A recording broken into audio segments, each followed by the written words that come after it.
we have always said on this program, it is mentoring on television as much as it is lending a voice to business growth. You're welcome to this week's edition of The Magnate. On this week's edition of the program, we shall be focusing on the hospitality industry.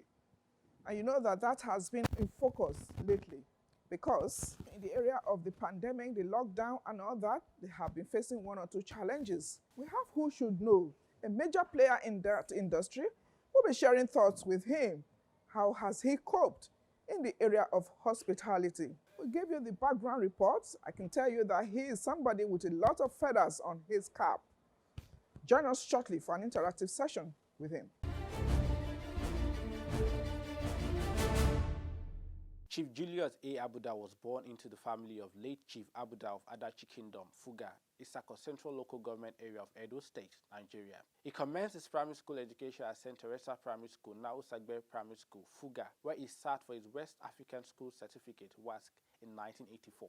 He attended Auchi Polytechnic, Auchi, where he studied quantity surveying and obtained the qualifying higher national diploma upper credit division between 1988 and 1990. He had his mandatory one-year national youth service at the Federal Capital Territory, Abuja, between 1991 and 1992 to serve the fatherland, after which he ventured into his professional career as a progress reporter and quantity survey with Poigos Nigeria Limited. Julius A. Abuda has also worked at the oil and gas engineering and construction industries at different times during the 28 years work experience. This self-made man is commonly associated with his family sport background, has worked relentlessly to haul himself up by his own bootstraps and bold steps to become a proud owner of thriving companies. Julius A. Abuda is the founder and CEO of Bonjour Hotel and Suites, country director of Voltec BMS Technical Services Nigeria Limited, a subsidiary of Voltec Group of Companies. He is also the chairman and CEO of Bonjour Management Service, a company specialized in food produce, including the packaging of the popular Fuga organic rice and major distributor to Okomo Palm Oil PLC. He is married to Miss Chibaby Julius Abuda, and the union is blessed with 4 lovely children.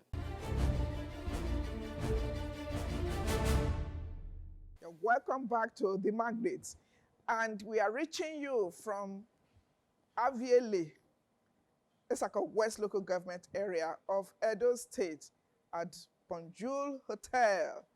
And we have the MDCO here with us. Hi, Chief Julius Abuda. You're welcome to The Magnate, sir. You're welcome to Bonjour Hotel Suite. Okay. Yeah. Thank you very much. Now, we have seen your profile. We've read known a bit about you.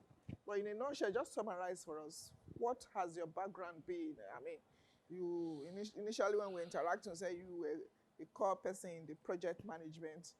Why hospitality? My background, my profession, I'm a project management specialist. And I have been in the oil and gas in that capacity for about 28 years. About 2 years ago, I decided to rest. It was actually informed by the stress in Lagos. Okay, you have been in Lagos all the while. I've been in Lagos. And we are just catching you here in Edo State. Yeah, so interesting. it was not easy managing Lagos life. So have you relocated back home now? 80%. 80% I'm home now. Okay. And you still have interest in Lagos, since the other 20% is still in Lagos, eh? Yeah, I have some investment in Lagos. Okay. Which, of course, I need to follow up. They my life. Okay. But I think much attention is not required. Okay. Now, talking generally about hospitality, when people say hospitality, home management, can you tell those who don't know what is hospitality? This very small definition is a friendly and generous reception and entertainment of guests, visitors, and strangers. Okay. So, with that definition, it has got something to do with kind of warmly attendance to people. Okay. That come to visit you. Generally, do you think Nigerians are hospitable? Yes, really. Nigerians are hospitable. Yes, they are. Because we love ourselves in this country. We love ourselves, and we are not, even when we are tribalistic, we still have that belief that we are one. You Yes. know, Africans, they believe in extended families, unlike the other countries. Because when you travel out, Yes. you talk about the issue of racism. So now we made the hospital because it's friends, strangers, and guests. So a stranger might be somebody not from your place. Because, you know, Nigeria is even so unique. There's unity in its diversity. A lot of them. And when anything happens, for instance, a typical example, you are traveling on the road, maybe there's your car, you know, is on fire, you see everybody running around you, and so many other things. So we are really our brother's keeper. Yes. Okay, when it comes to even visitation, you have a visitor in it. The first thing a Nigerian will do, nothing else will give you a cup of water to drink. Are you that inclined that you decided to go into the hospitality industry? Yes, of course. I'm Julius Abuda, and I'm known for that because based on my background, that is what I derive pleasure in. Okay, let's look at your hobbies when you were a major player in the oil and gas industry, the project management. How were you practicing the hospitality bit that you now decided to go full blown? Were you taking people out on recreation, or you just say, let's go and chill out and things like that? Like my definition of that hospitality, if we have to go back to memory, Yes. I said friendly Warmth. and reception of guests. Okay. A guest could be in your house, Anywhere. office. So your attitude receiving them, that's what I'm talking about, reception, warm reception, not only in the hospitality business. That's why Nigerians who can even practice the extended family, even the person you don't know at all, you even give receive the person, give them a shelter, shelter. you lift them, because all my life I've traveled. I don't think any white man will stop and lift you on the road. It's very rare. But here, when you see people stranded on the road, you might stop by to say, can I help? But for security? Yes, but that doesn't still stop. Change the mind. You might have the feeling to stop, but because of the fear for security, you'll say, oh, I wish I could help. You know, it's the heart that matters. Yeah. Yes, we're still chatting with High Chief Julius Abuda. He's the MD, CEO of Bonjour Hotel and Suites here in Edo State, Abiele. Let's go for this quick break. When we come back, let's dwell in on the hospitality industry, particularly as situated in Edo State. How hospitable? What are the challenges? What have been the prospects since he delved into this area, vis-a-vis his counsel for other people? We'll be back shortly. The program is still The Magnate. Hello and welcome to the digital marketing segment of The Magnate. Today, we'll be talking about how you can use social media to impact your business growth. So, very recently, there's been a news about the Senate raising a bill to regulate how we use social media. And I've been getting a very, very subtle kind of feeling about what are they trying to do? Are they trying to stop how we're growing on social media, or what we do with it? Okay, so I mean, I've been seeing the same thing about the social media bill in the National Assembly, and it's a lot, because I mean they're saying that social media has had more negative impact than positive, which I don't agree with. So that's a two-way perspective, right?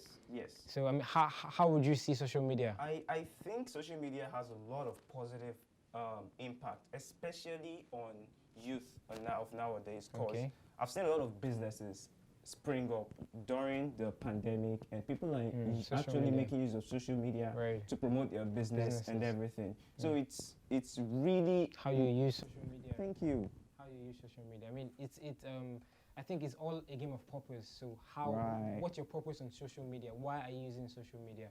So I mean, for the youth, or majority of the youth, they're probably on their phones 24/7 on Twitter or on Instagram, and that's why they're passing the social media bill, and then they're spreading information, false information, false and I mean news, now you just with a tweet, yes, it goes to millions of people, and I mean everyone can see it. The impact that social media can have in spreading information in seconds, very massive, very quick. massive. Yes. So I mean it depends on how you use social media, and for businesses, I mean businesses that use social media well, it's going to have a positive impact, right? Yeah. So for example, let's say I sell this sweatshirt. I have a clothing brand, and so I sell this sweatshirt.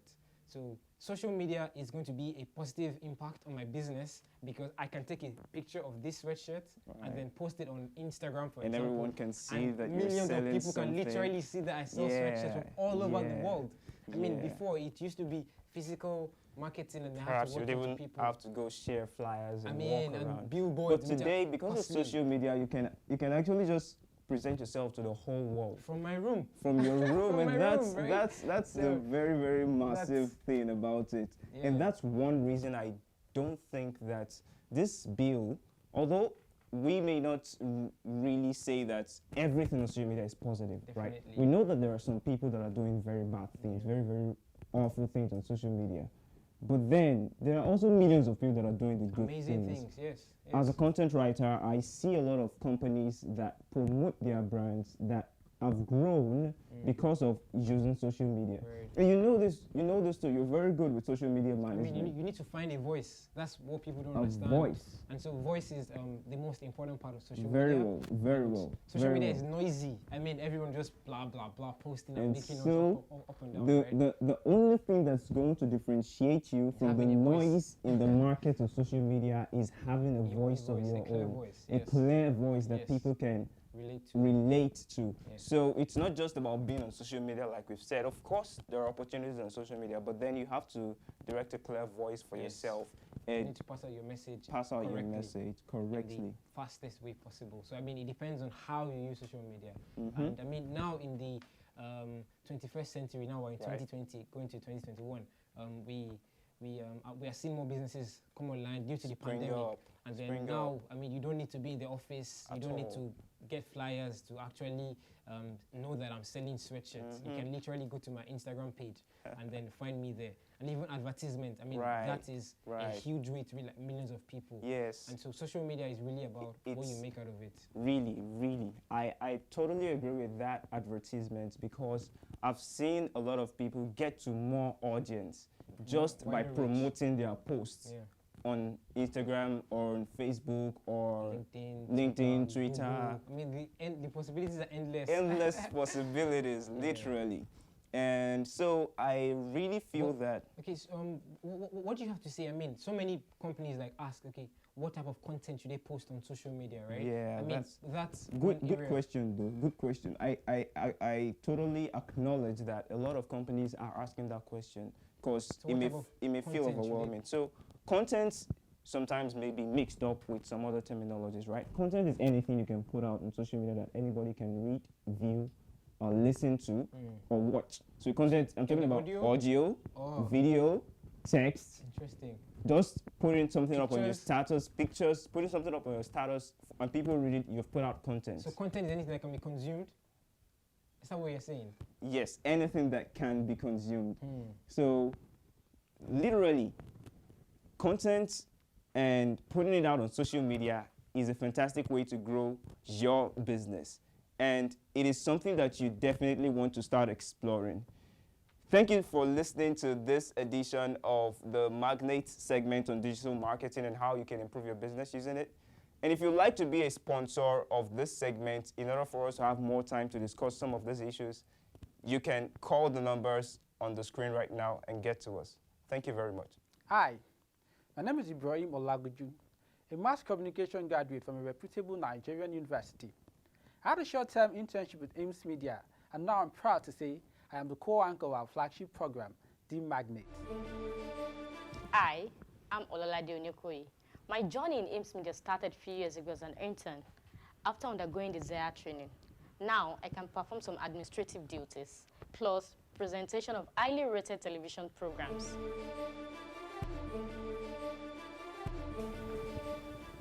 My My name is Bilkis Shala. And I'm Kabira Adekoye. We are both mass communication students of a Nigerian university. In less than 2 months of internship at AIMS, it has been a wow of media practical practice. You can say that again, Kabira. I can do a stand-upper, conduct interviews, and even run narrations of short documentaries. Perfecting editing and studio directing. My desire to be a reputable cinematographer brought me to AIMS Media. With shared determination and unequal training by veterans in the industry, I can operate cameras, edit, and run narration for television reports. Your aspiration to become a total broadcaster could be realized if you allow AIMS Media train and impact you. Avail yourself of AIMS Media training facilities with top-notch television production studios to make a mark in your broadcast career. For more information on our training and media services, do call the number on your screen or visit our website at www.aimsmedia.com.ng. Also follow us on all our social media handles as displayed on your screen. We can't wait to have you.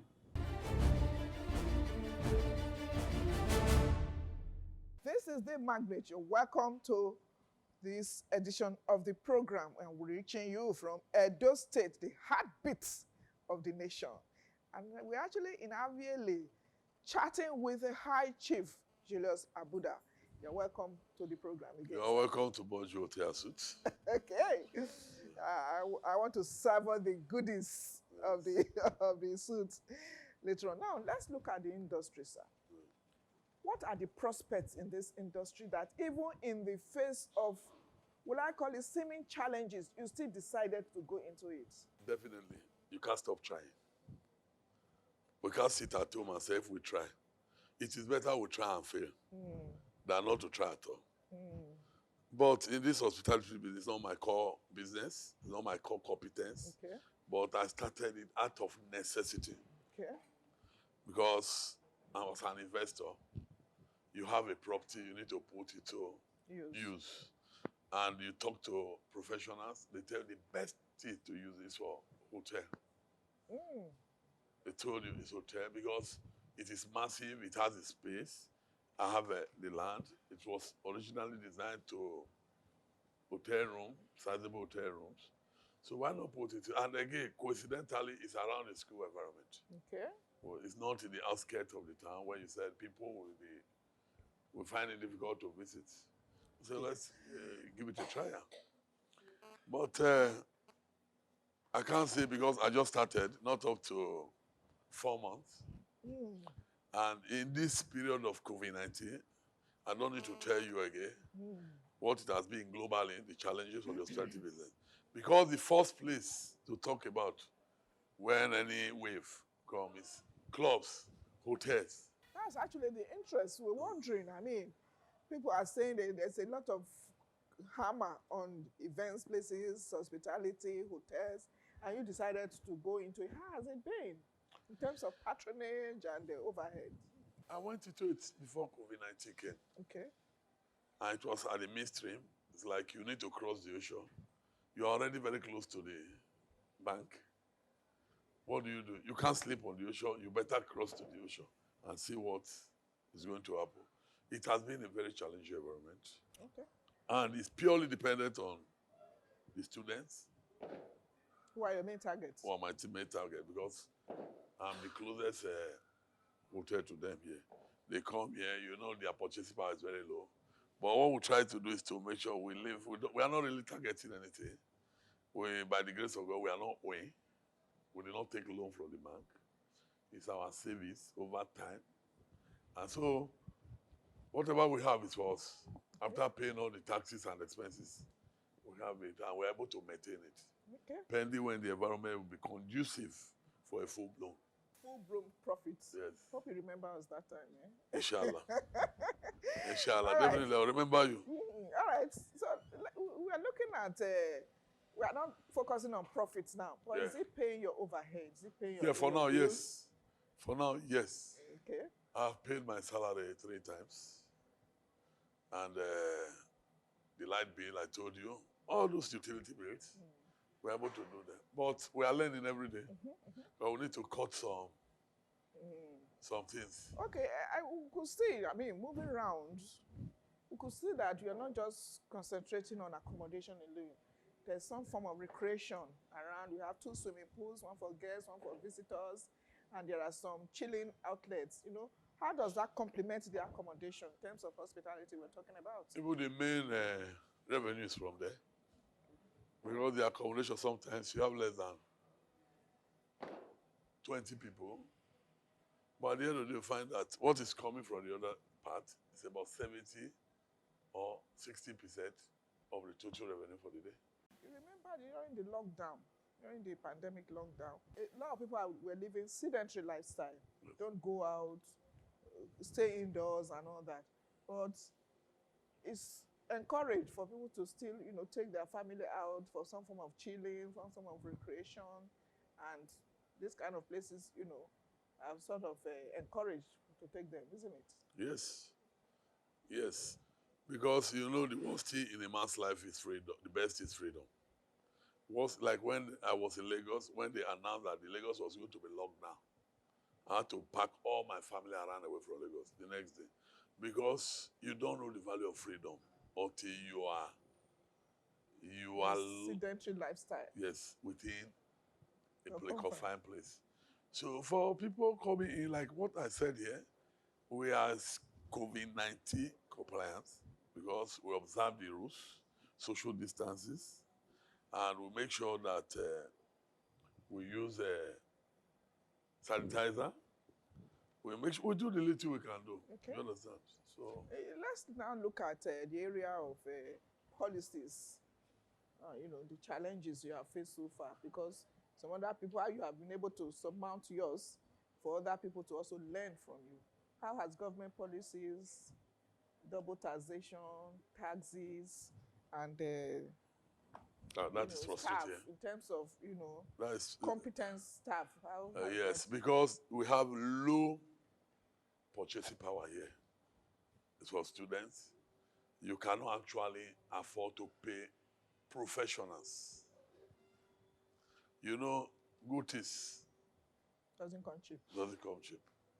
But we're trying to survive because we learn on the job. Like me, I learn on the job. We try to bring people who are more experienced from Abuja, Lagos to train the staff on the job. And we are improving because you keep telling them every day, they understand. So anybody, but when we talk about government policy, it's frustrating. It's frustrating in the sense that I had to buy my own transformer for this business. I had to drain my borehole. I have to get my security. I don't actually have any support from government, but I pay tax to them. I'm in the country. I don't have option. If you don't pay the tax, they have the power to lock you up. But the fact that you have bought your transformer has not exempted you from paying NEPA bill. No. Or, I mean, the power. The moment it's connected to the grid of power grid, it becomes the property of government. They will come. I was expecting, based on one of my friends, what he told me, that they were supposed to monetize it. Maybe over time, they'll calculate, deduct it, but no person has told me anything like that. But I've taken that as part of my investment. No, but if it's your right, you can still find out and pursue it. Sometimes we just deny ourselves some of the rights and okay. When you have 3 friends that has fought for a right and have not gotten it, and they suffered financial loss, you have to learn from their experience. So we're still chatting with High Chief Julius Abuda. We are still in the fact that we are in Aviele. Where did you get your chieftaincy title? I mean, I'm interested. South Ibe. This is actually South Ibe, because the road is the boundary between South Ibe and Auchi. Okay. So this is Danesi village in South Ibe. All right. Yes. And he gave you the chieftaincy title? Yeah, he gave me chieftaincy title about 2 years ago. Okay. What's the title and the translation? Edano Moku, like very clean water. Without. I hope you epitomize that name. Of course. I asked him during coronation, I said, how comes this name? He said a panel was set up to dig into our activities in the area of humanitarian Activities. spirituality, and morality. Okay. And they find that there was nowhere I was found wanting. So that was why they feel that was the proper name for me. Interesting. Any final words for you, sir? Those people who are interested in coming to hospitality, they should start a little, because there's no risk in trial. And those people who are successful today, they have tried so many times, they have failed so many times. I've failed so many times too. But if we go and relax and say, we're not going to try again, there's no possibility that we're going to succeed. And we encourage both the youth, investors, and politicians. They can come together, because I have a staff strength of very high staff strength here. When we started, it was about 90 here. So now it has gone more than half, because I told you I don't have any knowledge of the Overhead. business. Yes. So, but if we have about 5, 10, 20 of this kind of facility in Edo North, it's going to reduce the Workforce. unemployment unemployment, problem, and the security issue will be reduced as well. Thank you very much for obliging our call. Thank you very much. It has been the Magnates, and we focused on the hospitality industry. Sure, you learned a lot, and we have been lending voice to the growth of our business. Do make it a date with us same time next week, when we shall be featuring another prominent veteran of a different profession. Until then, keep watching the Magnates. Bye for now.